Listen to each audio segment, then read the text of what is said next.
fellow narrator and friend being scared is about 60% done with his indie film, Gale, Yellow Brick Road, and could really use some extra help crossing the finish line.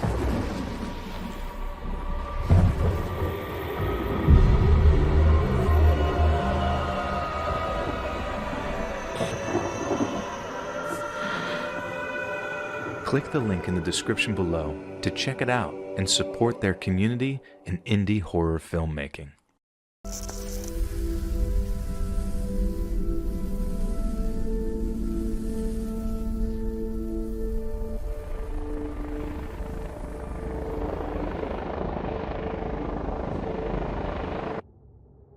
Born on August 25th of 1954 in the Swiss city of Basel, Bruno Manzer's childhood was one of high hopes and great privilege.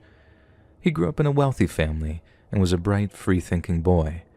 Yet despite his parents' expectations of a career in medicine, young Bruno chose a different path. At age 19, Bruno was sentenced to 3 months in prison after refusing to partake in Switzerland's compulsory military service. Inspired by the non-violence of Mahatma Gandhi, he relished in his status as a political prisoner, and upon leaving prison, he wished only to live a simple and contented existence. From 1973 to 1983, he worked as a shepherd in the Swiss Alps, busying himself with handicrafts, herbology, and speleology, which is the study of caves and the root of the worst word in the English language, spelunking. He learned how to make, bake, and lay his own bricks. He carved leather, kept bees, and even made his own clothes by weaving the wool of the sheep he tended. And for a long time this was enough to keep Bruno happy. But around the age of 30, he developed a deep and unshakable wanderlust. In 1984, Bruno visited the Malaysian state of Terengganu, where he joined an expedition to explore Gunung Mulu National Park. And it was here that he first learned of a nomadic tribe known as the Painan. Bruno later said he intended to find the deep essence of humanity from people who are still living close to their nature, and he set off in search of the tribe, but after a gastronomic encounter with an unripe palm heart, he found only food poisoning. Undeterred by his initial setbacks, and following many subsequent attempts, Bruno finally found the Painan nomadic tribes near the headwaters of the Limbang River in May of 1984. At first, the Painan people simply ignored him, being far too cautious of the crazy Orang Putih, or white person, to approach him. Yet after a while, the Painan found themselves impressed with Bruno's resilience, and after proving he had no ill intentions, they eventually accepted him into their villages. During his time with the Painan, Bruno mastered all manners of jungle survival skills. He familiarized himself with Painan culture, learned their language, and he was even accepted into the court of the Painan tribal leader, Chief Along Sega.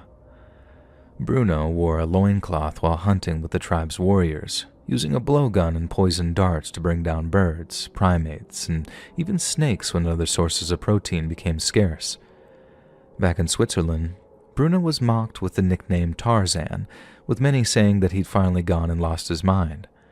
But among the Painan, he was known by the name Laki Painan. Laki Painan simply means Painan man, but make no mistake, this was the highest compliment they could have possibly bestowed upon him, having all but officially inducted him into the tribe. He'd survived malaria, a near-deadly snakebite, and had survived a mountain fall by hanging from a rope for just less than 24 hours.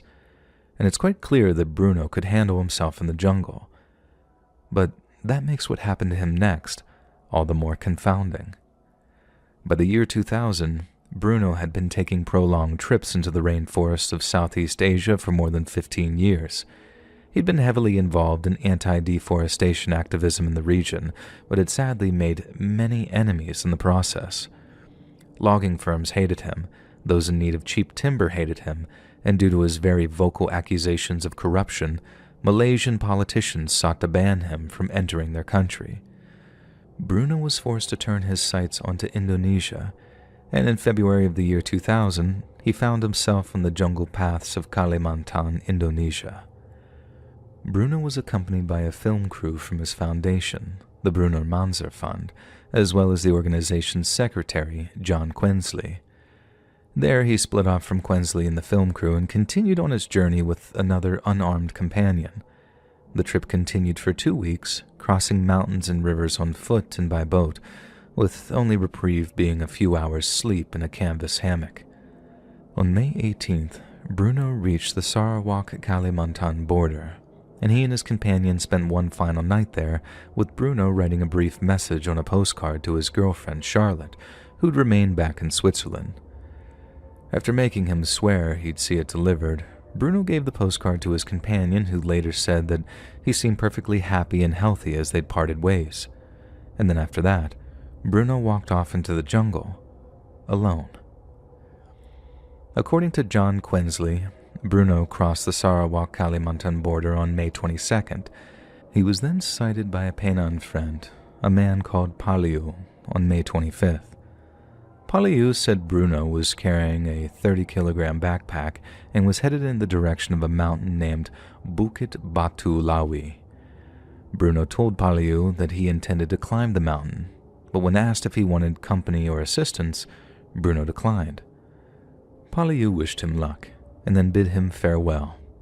But little did he know, it was the last time anyone would see Bruno alive. After failing to return to the Foundation's campsite in the allotted time frame, John Quensley and the camera crew enlisted the help of the Painan tribesmen in finding him. They scoured the region surrounding the Limbang River and even tracked down Bruno's final campsite before his attempt to climb Batu Lawi. They followed Bruno's machete cuts into the thick forest until the trail reached the swamp at the foot of Bukit Batu Lawi, but frustratingly, there was no trace of him in the swamp, going back from the swamp, or a trace of anyone else coming into the area. Bruno's foundation paid for a search and rescue helicopter, as well as a mountaineering team to circle the limestone pinnacles of the mountain. However, citing the extreme danger of doing so, none of the mountaineers were willing to scale the last 100 meters of steep limestone that formed the peak of Batu Lawi. Following their descent, the mountaineers concluded that if Bruno had attempted to scale the limestone peaks, there was a high probability he'd suffered some kind of tragic accident.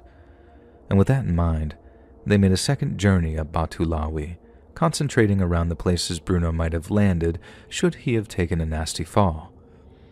Yet mysteriously, not a single scrape of Bruno's body, equipment, or clothing could be found. The mountaineers enlisted the help of 2 very experienced local guides and asked them to opine on where Bruno's body might have gotten to.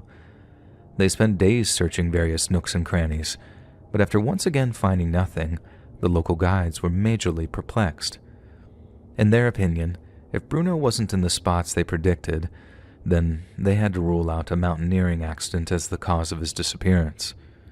If Bruno had climbed the mountain, he must have made it down alive. There were simply no other explanations for why he was no longer there, at least no rational ones anyway. Upon being informed of Bruno's disappearance, his girlfriend Charlotte got in touch with the Foundation with a crucial development. In the final postcard that he wrote to her, the one posted prior to his mountain climb, Bruno had complained of both diarrhea and a broken rib. He also complained of suffering serious fatigue, yet appeared resolute in his desire to accomplish something he neglected to detail in the postcard. Bruno appeared to be searching for something that had driven him into the jungles of Indonesia, alone. But what if the object of Bruno's search had been the very thing that caused others to search for him in turn? And as the search grew more desperate, Bruno's distraught companions enlisted the help of psychics, fortune-tellers, and even tribal necromancers. In some cases, their exact predications differed dramatically, yet all agreed on one thing: Bruno was alive.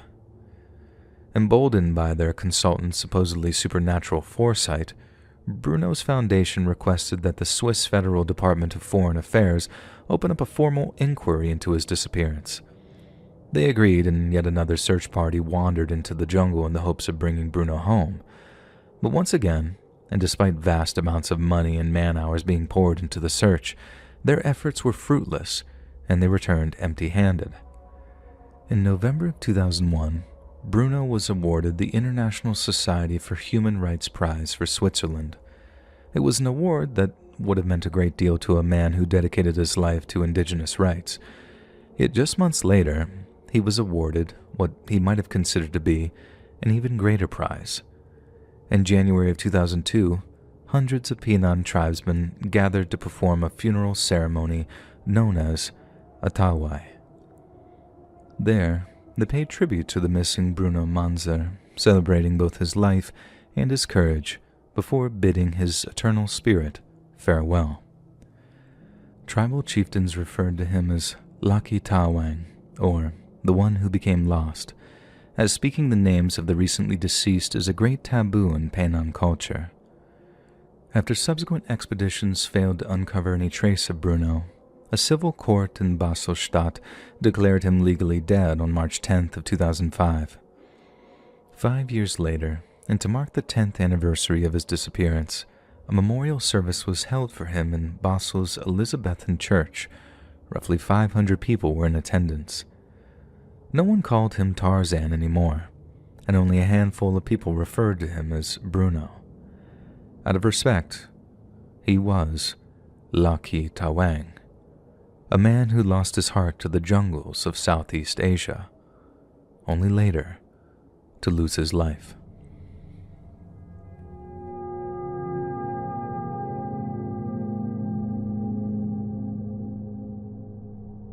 Leah Roberts was born on July 23rd of 1976 in Durham, North Carolina. She was described as a talkative, easygoing young woman with a thick Carolinian accent and a deep love for music. By the age of 23, Leah was living a comfortable existence in Raleigh, North Carolina with her longtime friend and roommate, Nicole. But her young life had been irreparably marred by tragedy. When she was just 17, Leah's father was diagnosed with a long-term respiratory illness. Then, just 3 years later, her mother unexpectedly died of heart disease. Leah took some time off of school to recuperate from the deep and sudden grief, but upon her return in the fall of 1998, she was almost killed in a freak automobile accident. She suffered a punctured lung and shattered femur and needed a metal rod inserted throughout the entire length of the bone. Finally, in 1999, Leah's dying father slipped away during the night. She subsequently withdrew from classes again, which gave her time to help organize her father's upcoming funeral and divide his estate. But it was during this time, and potentially as a result of her grief, that Leah became increasingly interested in philosophy and spirituality. Her passion for the twin topics continued to grow. Then, despite returning to college in the fall of '99, she spent far more time pursuing her newfound passions than studying for her degree. She kept her grades up and kept the partying to a minimum, but then, just months before she was due to graduate, she dropped out. Her friends and family were flabbergasted, but to Leah, it made perfect sense. She didn't want her degree, she wanted to travel, and if the previous few years had taught her anything, it was never to waste a moment. Yet, unfortunately, Leah's newfound sense of wanderlust would ultimately be her undoing. On March 9th of the year 2000, Leah and her sister Kara shared a lengthy telephone call. They made plans to babysit together the following day and then also agreed to visit the homes of some mutual friends over the days that followed.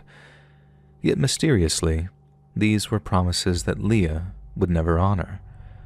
That very same evening, she packed some clothes, grabbed her house cat, Bia, and then embarked on a 3,000-mile solo road trip across the United States. The next day, when Leah failed to arrive for their babysitting appointment, Kara simply assumed her sister had changed her mind.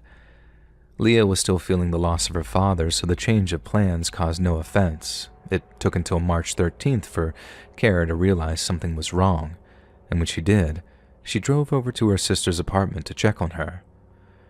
Finding the front door unlocked, Kara began to search Leah's apartment, and then upon entering her bedroom, she found a notebook with the words, "Read me," scrawled on the cover. Kara picked it up, opened it, and found a handwritten note along with $3,000 cash. and the note was addressed to her roommate and read as follows. Nicole, this is to cover bills for a while as I'm gone. Remember, everyone is together in thoughts and prayers, and time passes quickly. Have faith in me, yourself. Help Shep with Easter at Lotta House for fun for the children. Give Peter my laptop. Give everyone my love. See you soon. Tell Kara don't worry, even though she will. Leah. P.S. There are ready-to-bake cookies in the freezer. Underneath the main body of text, Leah appeared to have scrawled several additional messages. April 23rd, one read, On the road. No, I'm not sad. I'm the opposite.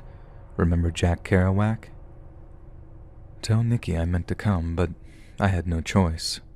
The second read, She'll understand.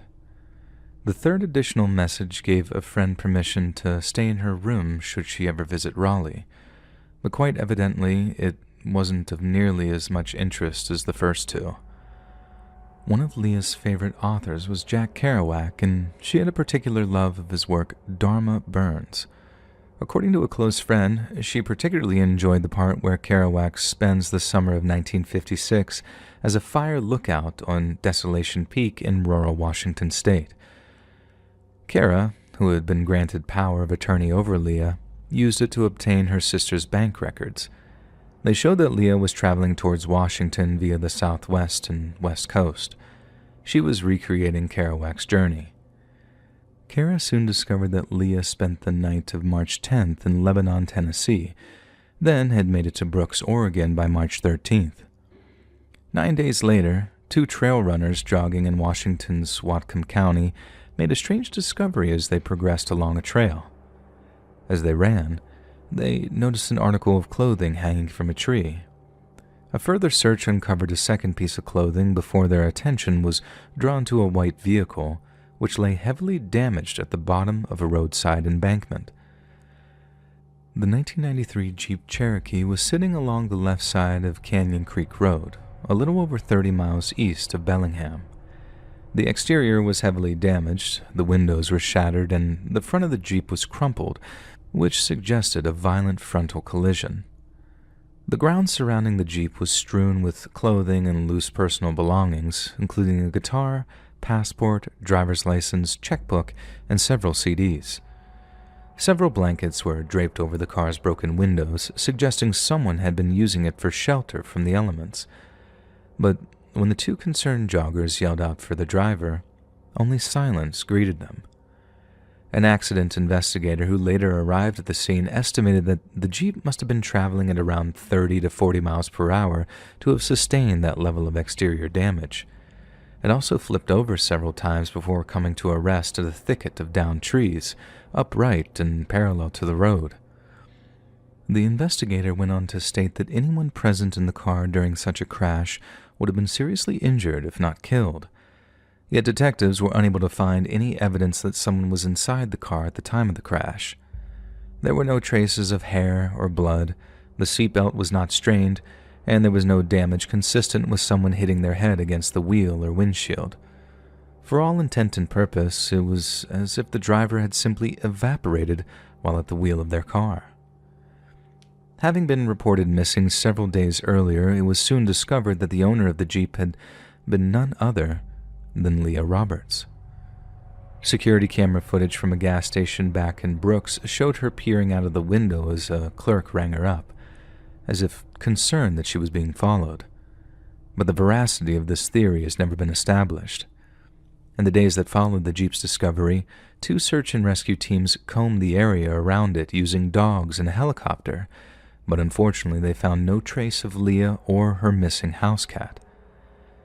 Search and rescue experts strongly doubted that Leah had wandered off and perished in the woods, not just because that the car was so close to the road, but because she had been in a state of moderate to severe injury following the crash. They too cited the lack of blood or seatbelt strain, with one official even theorizing that Leah had deliberately crashed the vehicle while not at the wheel in order to use it as a makeshift shelter. To him, that was the scariest scenario of all because, quite rightly, it suggested that she wasn't in her right mind. It doesn't surprise me that she would go off and try to find herself, Leah's brother Heath said, in the days following her disappearance. I was concerned about her, but I wasn't very worried until we got the phone call that they had found her car. A thorough search of the Jeep found $2,500 tucked in a pair of jeans, along with a wooden ornate box containing a ticket for a 2:10 p.m. showing of the movie American Beauty, which took place at the Bellis Fair Mall on the day that she arrived in Oregon. Yet what was of most concern to Leah's family and friends was the discovery of her mother's engagement ring, which appeared to have been abandoned along with her Jeep. Those close to Leah knew that ring was her most precious earthly possession, the one thing she treasured over all others. If she believed that she was leaving her Jeep never to return, those close to her had absolutely no doubt that Leah would have taken it with her. Its presence in the Jeep suggested Leah had every intention of returning to collect it, in which case, what prevented her from doing so? As Washington-based law enforcement agencies put out appeals for public information, several very credible sightings were reported. An unidentified man informed detectives that he and his wife had met a young woman matching Leah's description at a gas station in Everett, about 70 miles south of Bellingham. The man went on to state that the woman seemed severely disoriented and made the rather alarming declaration that she didn't know who she was or where she lived. Naturally, detectives believed the man was trying to be of some help and began asking him additional questions regarding the bizarre encounter. However, after exhibiting an inability to answer their questions, the man hung up on the detectives and they were unable to re-establish contact due to the nature of their anonymous tip line. This is perhaps the most frustrating aspect of Leah's missing persons case. The detectives might well have spoken to someone with intimate knowledge of her whereabouts, but who might have been deliberately trying to deceive them. On March 21st of the year 2000, Leah's two siblings, Heath and Kara, drove over to Washington State to help search for her. Their first port of call was the Bellis Fair Mall, the place Leah had caught a screening of American Beauty in the hopes that someone there might recognize her. No one from the theater remembered her face, but in a restaurant called Elephant and Castle, employees said they'd spotted Leah at the bar on March 13th, happily chatting with other patrons. The day after Heath and Kara returned to North Carolina, one of the men who spoke to Leah at the restaurant heard the news about her disappearance and reached out to detectives. The man, who has never been publicly named, described her as very friendly and talkative, but that ultimately he'd watched her leave the restaurant alone. Missing person detectives later tracked down another of the bar's patrons who also described Leah as being warm and friendly. He also recalled conversing with her regarding Jack Kerouac and how he tied into her reasons for visiting Washington State. However, contrary to what the first witness said, the second patron claimed Leah left the restaurant with a man she'd referred to as Barry. The man then gave such a detailed description of Barry that authorities arranged for him to meet with a sketch artist who created a composite drawing of the case's primary person of interest. However, detectives were never able to verify that Barry ever existed and found it deeply suspicious that the story of the bar's second patron directly contradicted that of the first. When pressed about the inconsistencies between the two stories, the behavior of the second patron became very odd, enough that investigators began to wonder if Barry was simply a fabrication designed to mislead them. After searching Leah's car, detectives asked Kara what she wanted them to do with the vehicle. She told them to keep it, hoping that technological advances might yield more evidence in the future. In 2006, her decision paid off. When detectives Jamie Collins and Alan Smith reviewed the case file, they realized that the Jeep had not been searched as thoroughly as they previously thought. Although the interior was processed for blood, hair, and fibers, no one had thought to explore underneath the hood of the car for any evidence. When they opened up the hood, they found that the cover had been removed from the starter relay, and without the cover, someone could turn the ignition on and simply push on the starter relay, which would allow the Jeep to accelerate into the embankment on its own without anyone inside the vehicle. They also found unidentified fingerprints under the hood of the car. It appeared as though the Jeep had been tampered with, and that it would have taken someone with the knowledge of a mechanic in order to do that level of tampering to the vehicle, said Detective Smith, knowing all too well that his conclusion opened up terrifying new dimensions in the case. There was one person of interest who had such an experience, the man who said he watched Leah leave with Barry. This man, who had relocated to Canada by the time of the investigation, had previously served in the military and had extensive experience as an auto mechanic. It took 2 years to obtain fingerprints from Canadian authorities, but when they finally got them, they were disappointed to learn that there was no match. Then, in the spring of 2010, authorities obtained a DNA sample from an undisclosed item in Leah's car. They were in the process of comparing that DNA to the person of interest in 2011, but the results of this test are unknown, as to date there have been no public updates in the case. Leah's missing posters, which once plastered the state of Washington, are now weathered and tattered. Her smile now a whispered story of laughter and love. The search is over, but for those who knew Leah best, hope remains a fragile flame dancing in the heart's quiet corner, refusing to be extinguished. Because somewhere out there, beyond the reach of answers, was the silent promise that they'd never give up hope of bringing Leah home alive.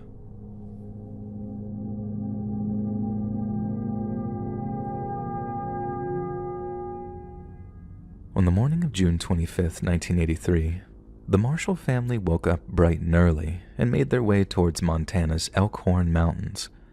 Kim Marshall, a member of the Capital City Radio Club, had been invited to attend a ham radio operators picnic in Helena National Forest, which covers around 1 million acres of west-central Montana.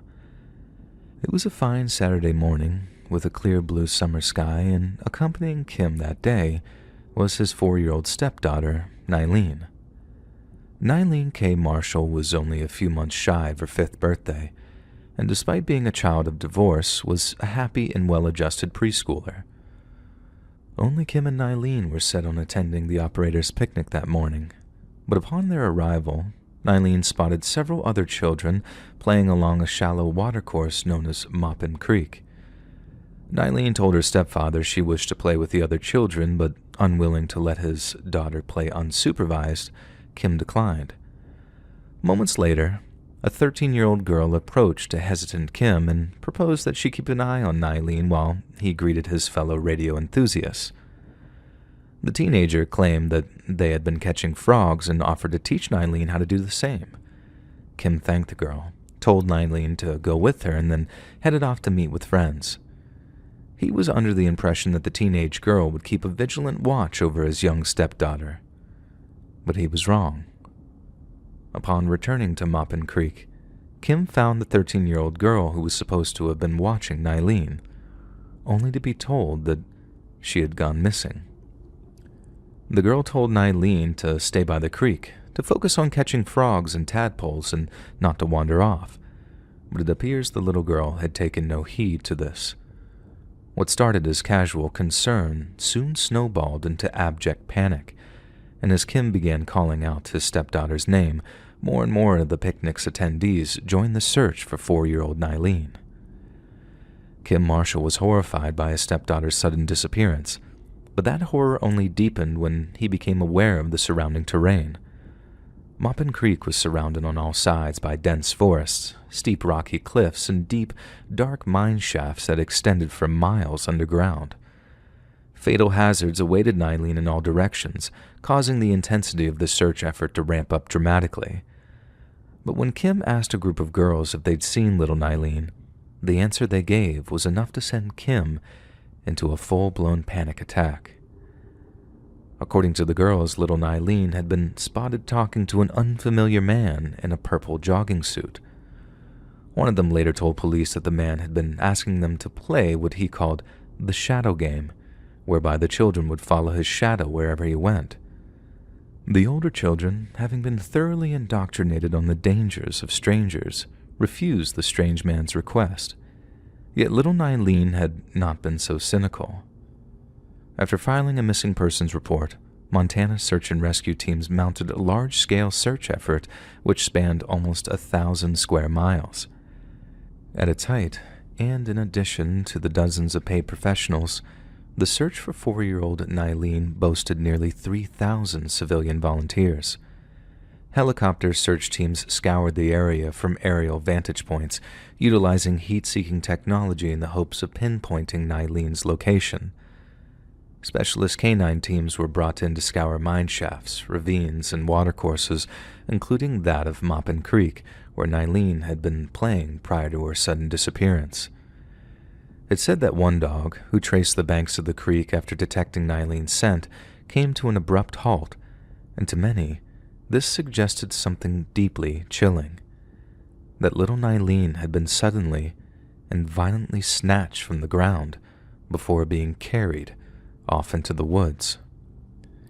Fearing foul play, the search and rescue teams ramped up their search efforts, scouring the surrounding hills and woodland for any sign of the missing girl. Yet just 5 days in, the region's weather took a severe turn for the worse, and officials had the search suspended until safe conditions returned. Many of the civilian volunteers carried on in the absence of professionals, braving severe weather patterns in the hopes of bringing Nylene home. Yet sadly, on the 10th day of the search, the effort's most senior official called time on the search. Volunteers were outraged that search and rescue personnel could simply pack up and walk away, especially when there was every indication that little Nylene was still out there somewhere, lost and afraid. But standard search and rescue operating procedure often states that if you haven't found a warm body within 7 to 10 days, you're looking for a cold one. "I got kids of my own," said one civilian volunteer, who had tears in his eyes when he spoke to reporters. "I feel for the mom. What's happened here is terrible, just terrible." Over the months that followed, Nylene's face was displayed on billboards, milk cartons, and shopping bags. The number of an anonymous tip line was listed on all such postings, prompting tips to stream in from all over the world. Sadly, none of these tips proved fruitful, and even fewer seemed genuine, but just over 2 years after Nylene's disappearance, one such phone call would cause shockwaves among the law enforcement community. On November 27th of 1985, the National Center for Missing and Exploited Children received an anonymous phone call from a man who made a terrifyingly shocking claim. The caller claimed to know for certain that Nylene had been abducted, and he knew this because he had been the one to take her. Authorities were exasperated. The man seemed to possess intimate knowledge of Nylene's disappearance, but it wasn't clear if he was genuine or was playing a very elaborate and cruel prank on those still searching for little Nylene. 2 months later, the man mailed a typewritten letter to Child Find of America, a nonprofit organization that focuses on bringing home missing children. In the letter, the man repeated his claim that he'd abducted Nylene, but referred to her only by the name Kay. Authorities were still unsure that the man's claims were genuine, at least until they read one particular paragraph included in his letter, which included several investigative details which had not been made public. The letter's author was privy to things that non-law enforcement personnel would not have access to, said a Dane County detective, Kevin Hughes. After that, we had no choice but to consider his claims genuine and treat him as our prime suspect. The letter's author also claimed they had, and I quote, "a nice invested income." This implied his passive income allowed him to live a mostly hermetic lifestyle, by which he could dedicate himself to his lifelong passion, kidnapping children before raising them as his own. The anonymous kidnapper, whose letters were postmarked from Madison, Wisconsin, then made the audacious claim that he enjoyed taking his victims on vacation.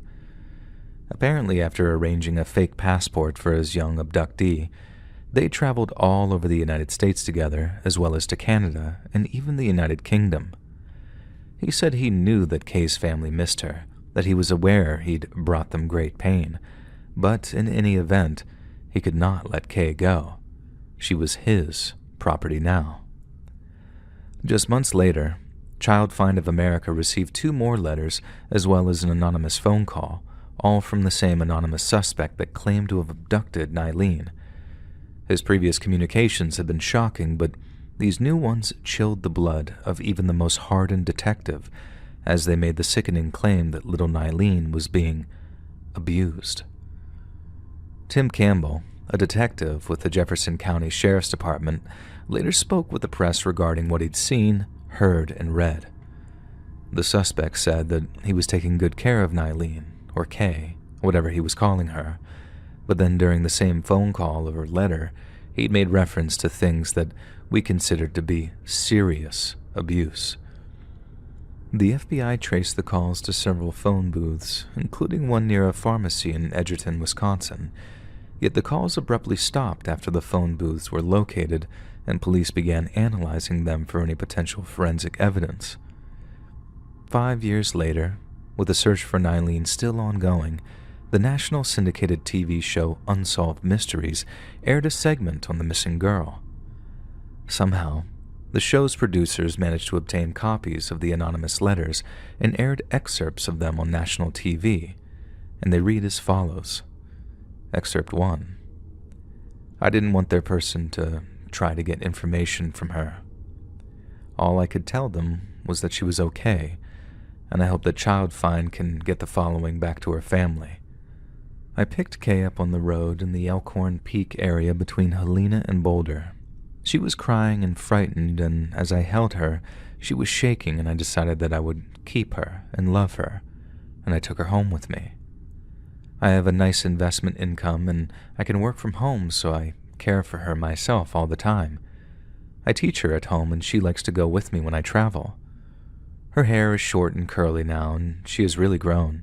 She's about 45 inches and around 50 pounds. She has all 4 of her permanent upper and 2 of her lower incisors at this time, and she takes a bath and brushes her teeth every day. She eats well. Her favorite meal is pizza and cherry. Excerpt 2. She would gladly recount to you trips to San Francisco, New York, Oklahoma City, New Orleans, Nashville, Chicago, Puerto Rico, or Canada. We were even in Britain for a month last year, and she loved it. Nobody questions passports. Excerpt 3. It is, or where it comes from, sick, only that I get it from the bathroom every morning. It's actually a spoonful of my seed. It doesn't affect her physically. I have never touched her in any other way. She is a sweet little girl, and it's because of how much I have grown to love her that I realize how much her family must miss her. But she is adjusted and seems happy. She trusts me and isn't afraid. We play a lot, and she laughs when we clown around, and she smiles and acts coy when I tease her. I love her, and I have her. I just can't let her go. In conjunction with the FBI and Unsolved Mysteries, they were able to confirm that all letters and phone calls received came from the same man. Initially, the veracity of the man's claims of travel was severely in doubt, as it made very little sense for a kidnapper to risk discovery and arrest. But suddenly, the multiple sightings of Nylene, which originated from all over the country, made perfect sense. If her kidnapper was indeed audacious enough to travel with her, then each and every sighting could have been perfectly genuine. If he is in fact traveling, the show's host said, that would account for the sightings from one coast to another coast. The show's producers hoped the episode's airing would force a break in the case, and they didn't have to wait long. In August of 1991, just months after the Unsolved Mysteries episode aired, a 42-year-old Montana man named Richard James Wilson turned himself into police and made a shocking claim. He claimed to have abducted, tortured, and murdered little Nylene Marshall, along with at least one other unnamed woman. Richard Wilson had a history of mental illness and made the confession after violating parole for a previous conviction of assault against a minor. This obviously made him a prime suspect in Nylene's disappearance, and at first, police were elated at the idea of having finally closed the case.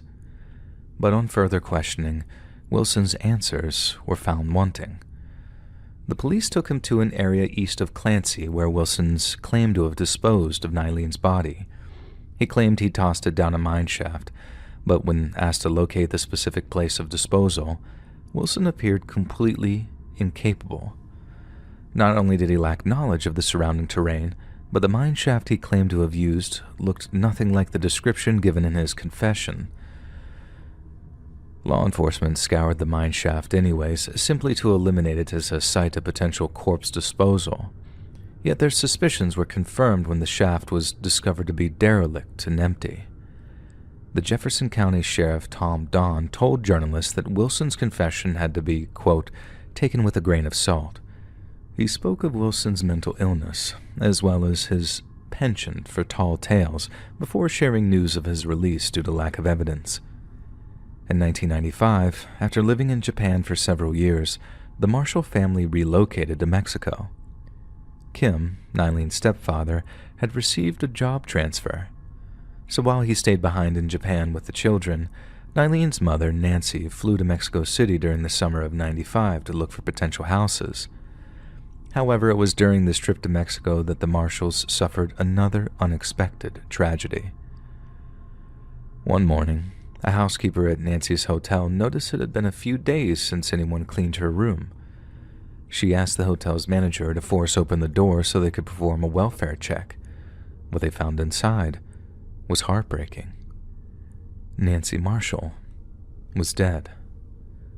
Although a Mexican coroner declared that Nancy died of natural causes, her husband and other family members were convinced that she was murdered. Kim hired a private investigator who flew down to Mexico City and conducted a thorough investigation of the events and circumstances surrounding his wife's demise. What they discovered was shocking. The Mexican coroner who did Nancy's autopsy had declared that the exact causes of death were indeterminable. Kim's private investigator discovered quite the opposite.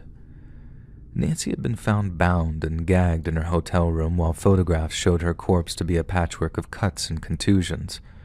Her wedding ring had been stolen, along with several other items of value, and there were signs that the lock on the door to her hotel room had been violently forced open. Following Kim Marshall's indignant appeals, Mexican authorities later changed the status of Nancy's case from undetermined to under investigation.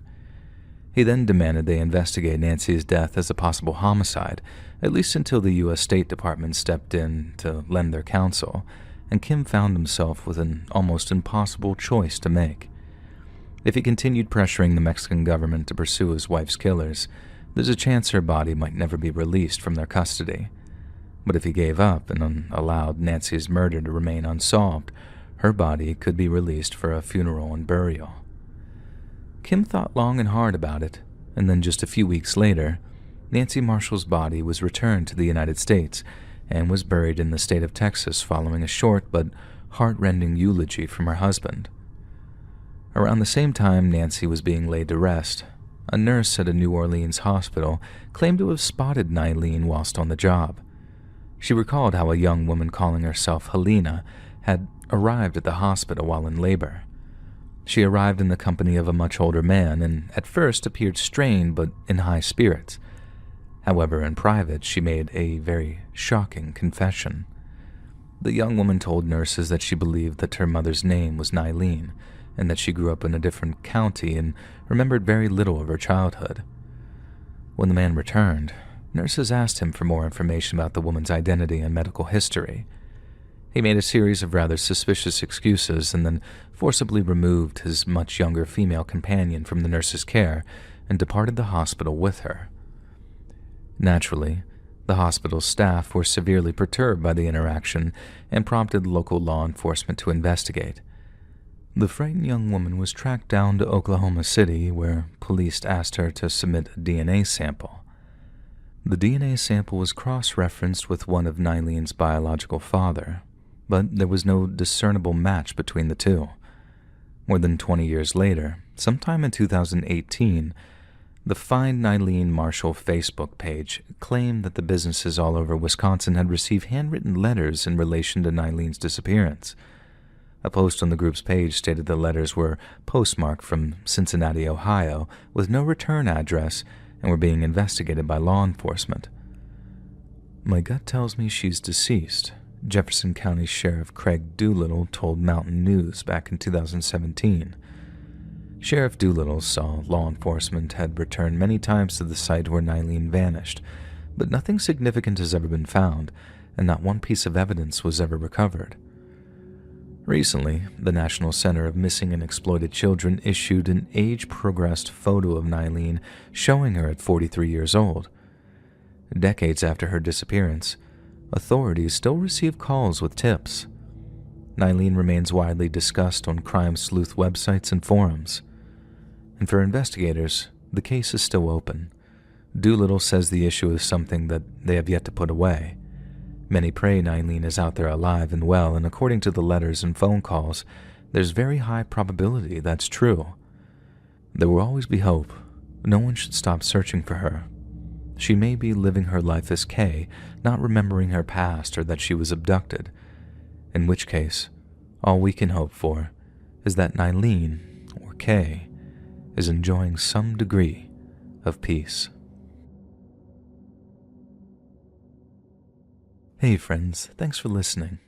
Click that notification bell to be alerted of all future narrations.